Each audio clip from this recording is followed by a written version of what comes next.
আমার 10,000 টাকা লাগবে, শ্বশুর বাড়িতে ইফতার নিয়ে যাবো। 10,000 টাকা লাগবে তোর শ্বশুর বাড়িতে ইফতারি দিতে? কি কোন আপনি? আমগো বাড়ি কি আপনাগো বাড়ির মতো না তো ফুকিনি বাড়ি নাকি?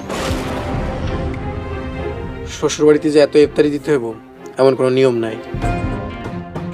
ভাইজান, এটা কি কইলা তুমি? আমার একটা মান সম্মান আছে না? আমি বড় লোক বাড়ি জামাই। তোর শ্বশুরের দেয়া 5 লাখ টাকা আছে না, ওইখান থেকে ইফতার নিয়ে যা। যৌতুকের টাকা দিয়ে ইফতার দিবেন? আপনারা তো আসলেই খারাপ। ছোট বউ, তুমি কথায় কথায় আব্বা আমার এমন অপমান করো কেন? বোঝো না পরিবার ভালো শিক্ষা দেয় নাই? এই তুমি চুপ করো। আব্বা, তুমি কি আমার 10,000 টাকা দিবা কিনা কও? আমার কাছে টাকা নাই, আমি দিতে পারবো না। শোনো, আমি কালকে আমার বাপের বাড়ি চলে যাব।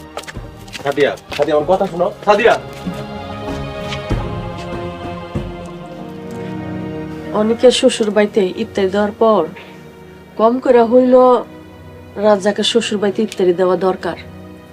আম্মা আব্বা, আমার আব্বার সামর্থ্য নেই আপনাকে বাড়িতে ইফতার দেওয়ার, তেমনি আপনাকে সামর্থ্যের বাইরে আমাকে বাড়িতে ইফতার দিতে হইব না। আব্বা, ইসলাম শান্তির ধর্ম, ইসলাম কারোর উপরে জুলুম করে না।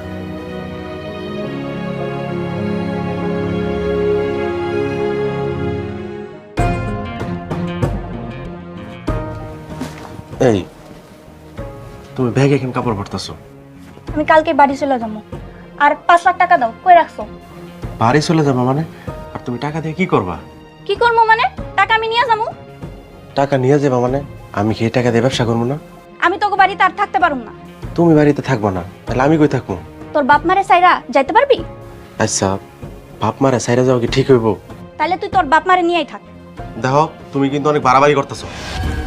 কি কইলি তুই? আমি তোমার জামাই লাগি, তুমি তোমার জামার কলার ধরতে পারো না। তুই আমার কথা মতো চলবি, নাইলে আমি কিন্তু কিয়ামত করে ফেলামু। যা, টাকা বাইর কর। বউ, কলার ছাড়ো, আমি টাকা দিতেছি।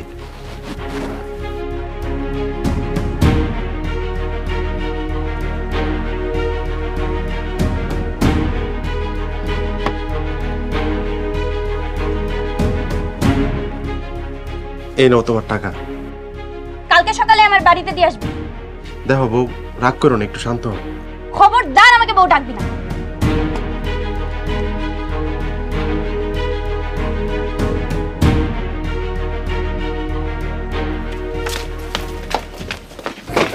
তোমরা কই যাইতাছো? ছোট বউ, আরে আমার একটা কথা তো শোনো, এমন করে যাও না।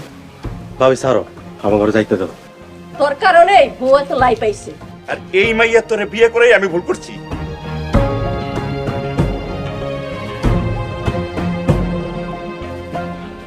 আব্বা, তুমি সবচেয়ে বড় ভুল করছো আমার যৌতুক নিয়ে বিয়ে করে।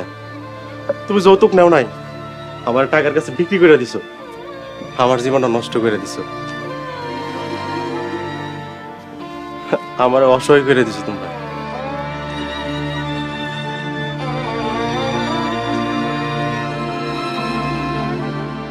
সাদিয়া, চলো।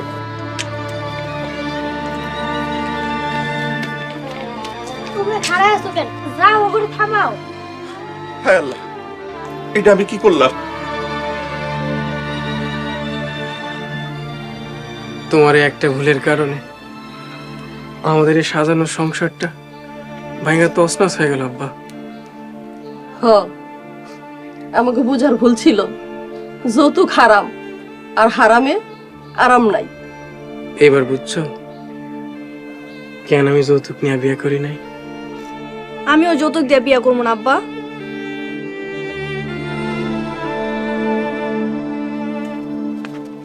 বিয়ে যদি হয় ইসলামিক রীতি অনুযায়ী, বউ যদি হয় ধার্মিক, সংসারে শান্তি আসবেই।